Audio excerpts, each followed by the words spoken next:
Abram's born the same year Nimrod's made king of the world.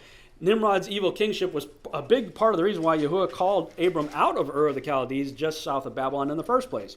We read in Genesis chapter 11 that Terah takes his family and they leave Ur, and they stop in Haran. Why did they do that? Well, we know that Terah, Abram's father, was an idol worshiper.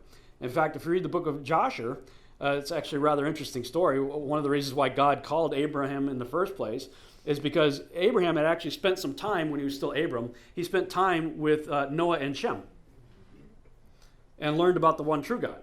Comes back home, and his dad's, he's like the chief idol maker for Nimrod's kingdom. And there's this courtyard full of gods, and he's like, okay, Mom, can you cook some dinner up I want to serve the gods. Okay, Mom cooks up some dinner. He lays out some plates in front of the gods. Of course, they can't eat it. They're wood and stone, right? So he gets mad about it. He's like, this is stupid. My dad made these things. So he takes a hatchet and smashes all the gods, makes a big commotion out of it, and then puts the axe or the hatchet or whatever it was that he was using in the hands of the largest god. And his dad, of course, heard the commotion, comes in there and sees all his gods all smashed up. He's like, what did you do? What are you doing? He was like, I didn't do it. He did. Look, he's got the axe right there. And his dad's like, no, he can't do that. It's made out of wood and stone. And Abraham's like, yeah, hello, McFly. Why are you worshiping it then? So, I could just see God looking at Abram going, I can work with this guy. It's kind of a funny story, when you read it. And but they pack up their family and they leave Ur the Chaldees and they go to Haran. Well, why did they do that? Well, his dad was an idol worker. He was a maker of idols. And the chief god of Ur of the Chaldees was a god named Sin. So literally, Abram was called. Now, this is English, okay? I understand that we're talking about English here. I just find it interesting as an English-speaking person that the name of the god of Ur of the Chaldees was Sin, and Abram's called out of sin. Yes. But he goes with his dad to Haran, which was the second capital of sin. It was the patron god of both cities. So he just went from one capital of sin to the next capital of sin. I guess dad continued to do his thing. We know that Terah was an idol worshiper.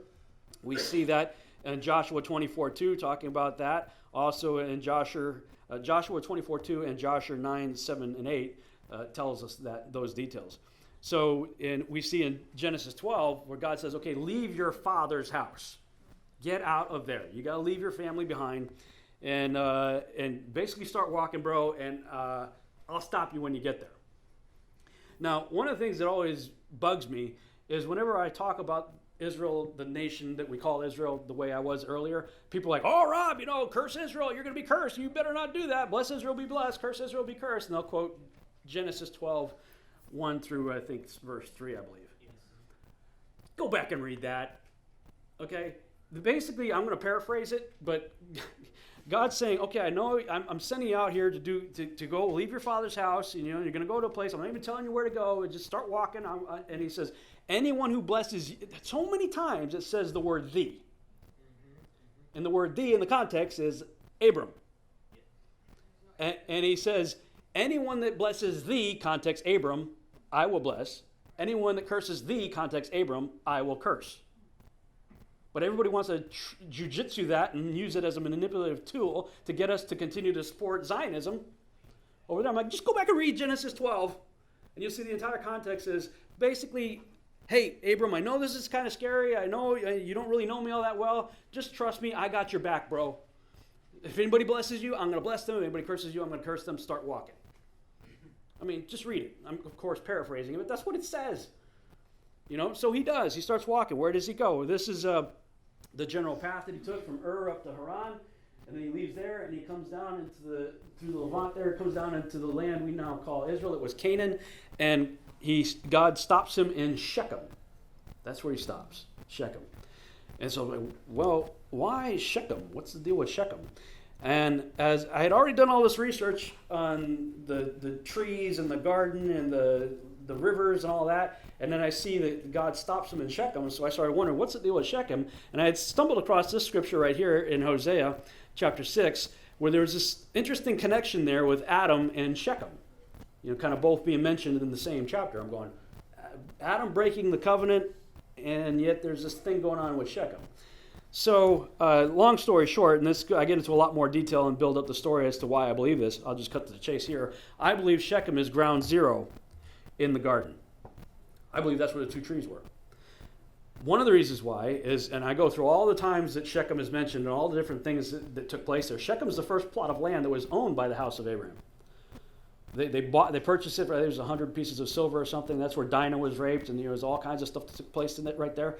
By Shechem, the guy for who the town was named, from whom he was named. But what really caught my attention is when they came in from the Exodus, and they're about ready to go into the land. If you get into Deuteronomy, he says, when you get into the land, I need you to go to Shechem and put half of the tribes of Israel on Mount Gerizim, put half of the tribe on Mount Ebal, pronounce the blessings on Gerizim and the curses on Ebal. Why?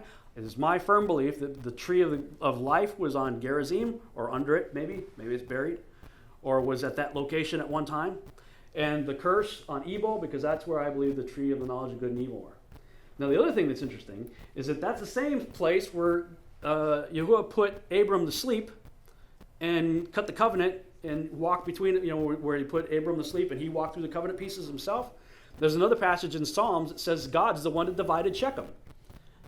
So could it be that that's where ground zero, where the covenant was broken in the garden, they were booted out, God says, okay, and they were booted out. If you remember last night, I said they were booted directly east. You end up in Babylon, and Ur is just south of that same area. I believe Abraham was called out of the place of exile because he found somebody that would be obedient to him, brought him back down there and stopped him in ground zero, and then cut a covenant with him, said, I'm going to make you a big nation, I'm going to bring your people through and all this stuff. Cuts the covenant, and I think he just did a big figure 8 in the mountain right here. This looks like one mountain range originally, and I've been there too. It's like it's a perfect amphitheater. How much space would you say is between? That's pretty big. That's a city right here. Yeah. Okay. Yeah. That's, I don't know exactly what the scale is, but it's so. This is there's a city right here. But you imagine all of the tribes of Israel split in half, and the blessing and the curses, and Joshua's standing there in the middle, and everybody can hear each other. Look at how big that place is. Yeah. It's a natural amphitheater. But they were told to go right back to this location. So the same place where the covenant was broken is the same place that God gave a covenant to Abram, and that's the place where Israel walked through the covenant, pronounced blessing and cursing. Again, it's speculation, I admit it, but circumstantial evidence seems to suggest pretty strongly that that's ground zero. That's why it's such a significant place. Again, I go through that a lot more in the part 2 teaching of the Yahuwah Triangle. Thanks so much for watching. I hope you enjoyed this video presentation. If you did, please subscribe to my YouTube channel, like the video, and share it on your favorite social media sites. There's a lot more to come, so stay tuned and we'll see you back next time.